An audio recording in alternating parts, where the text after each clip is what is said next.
नमस्कार रसिको. रात्रीच्या वेळी जेव्हा आपण आकाशाकडे पाहतो तेव्हा लुकलुकणाऱ्या हजारो चांदण्या, ते अथांग पसरलेलं काळभोर आकाश पाहून तुमच्याही मनात कधीतरी हा प्रश्न आलाच असेल की या सर्वांची सुरुवात नेमकी झाली तरी कशी. ना काळ होता, ना दिशा, ना अंतराळ. मग हे विश्व, हे ब्रह्मांड जन्माला कसं आलं? आज आपण वेळेच्या मागे, खूप मागे, म्हणजे तब्बल 13.8 अब्ज वर्षांपूर्वीचा प्रवास करणार आहोत. चला तर मग उलगडू या ब्रह्मांडाच्या उत्पत्तीचं हे महाकाव्य. मंडळी, विज्ञानाच्या भाषेत या उत्पत्तीच्या सिद्धांताला द बिग बँग थिअरी किंवा महास्फोटाचा सिद्धांत असं म्हटलं जातं. पण थांबा, हा कोणताही बॉम्बचा स्फोट नव्हता. कल्पना करा अशा एका बिंदूची जो अणूच्या कणापेक्षाही लक्षावधी पटीने लहान होता. या एकाच बिंदूमध्ये ब्रह्मांडाची सगळी ऊर्जा, सगळं वस्तुमान आणि काळ सामावलेलं होतं. तापमान इतकं प्रचंड की ज्याची गणनाच करता येणार नाही. आणि मग ती घटना घडली. सुमारे 13.8 अब्ज वर्षांपूर्वी एका क्षणात त्या बिंदूचा प्रचंड वेगाने विस्तार झाला.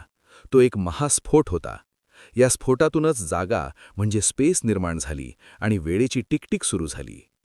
महास्फोटानंतरच्या पहिल्या काही सेकंदात विश्व प्रचंड वेगाने प्रसार पावलं. सुरुवातीला हे विश्व प्लाझ्माच्या स्वरूपात होतं, म्हणजे आगीचा एक महाकाय गोळा. हे विश्व इतकं उष्ण होतं की तिथे अणू तयार होणंही शक्य नव्हतं. हळूहळू हजारो वर्ष उलटली, विश्व थंड होऊ लागलं आणि मग या थंड होणाऱ्या विश्वातून जन्माला आले पहिले मूलभूत कण, प्रोटॉन्स आणि न्यूट्रॉन्स. सुमारे 3,80,000 वर्षांनंतर विश्व इतकं थंड झालं की तिथे हायड्रोजन आणि हेलियमचे पहिले अणू तयार झाले. आणि मित्रांनो, याच काळात विश्वातला पहिला प्रकाश लखलखला. तोवर हे विश्व अंधारात बुडालेलं होतं. पण खरी गंमत पुढेच आहे. हायड्रोजन आणि हेलियमचे ढग अंतराळात तरंगू लागले. पण त्यांना एकत्र आणणारं कोण होतं? ते होतं गुरुत्वाकर्षण, म्हणजे ग्रॅव्हिटी. गुरुत्वाकर्षणामुळे हे वायूचे ढग एकमेकांजवळ येऊ लागले, दाटीवाटी करू लागले आणि त्यातून प्रचंड उष्णता निर्माण झाली. आणि एके दिवशी त्या दाट ढगांच्या गर्भातून पहिला तारा म्हणजे स्टार जन्माला आला. असे अब्जावधी तारे जन्माला आले, त्यांचे समूह बनले, ज्यांना आपण दीर्घकाया किंवा गॅलेक्सी म्हणतो.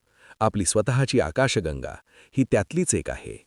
आता आपण येऊया आपल्या घराकडे, म्हणजे आपल्या सूर्यमालेकडे. महास्फोटानंतर तब्बल 9 अब्ज वर्षांनंतर, म्हणजे आजपासून सुमारे 4.5 अब्ज वर्षांपूर्वी, आपल्या आकाशगंगेच्या एका कोपऱ्यात वायू आणि धुळीच्या एका मोठ्या ढगाचं रूपांतर एका पिवळ्या ताऱ्यात झालं. तोच आपला सूर्य. सूर्याभोवती फिरणाऱ्या उरलेल्या धुळीच्या आणि खडकांच्या तुकड्यांतून ग्रह बनले आणि त्यातलाच एक निळा ग्रह म्हणजे आपली पृथ्वी. सुरुवातीला आगीचा गोळा असलेली पृथ्वी थंड झाली, महासागर बनले आणि त्या पाण्यातून जीवाची उत्पत्ती झाली, ज्याचा परिणाम म्हणजे आज आपण सर्वजण इथे आहोत. रसिकहो, विचार करा, आपल्या शरीरात जो कार्बन आहे, जे लोह रक्तामध्ये आहे किंवा जो ऑक्सिजन आपण घेतो, ते सर्व घटक कोट्यावधी वर्षांपूर्वी कोणत्यातरी ताऱ्याच्या पोटात तयार झाले होते. म्हणजेच कार्ल सॅगन या शास्त्रज्ञाने म्हटल्याप्रमाणे, we are made of star stuff, म्हणजे आपण ताऱ्यांच्या धुळीपासून बनलेलो आहोत. हे ब्रह्मांड अजूनही प्रसार पावत आहे, अजूनही मोठं होत आहे. या अथांग विश्वात आपली पृथ्वी एका धुळीच्या कणासारखी आहे, पण तरीही ती खास आहे, कारण या कणावर हे विश्व समजून घेण्याची क्षमता असलेलं मानवी मन आहे. ब्रह्मांडाच्या या अद्भुत प्रवासाची गोष्ट इथेच थांबत नाही, ती आपल्यामार्फत आजही सुरूच आहे.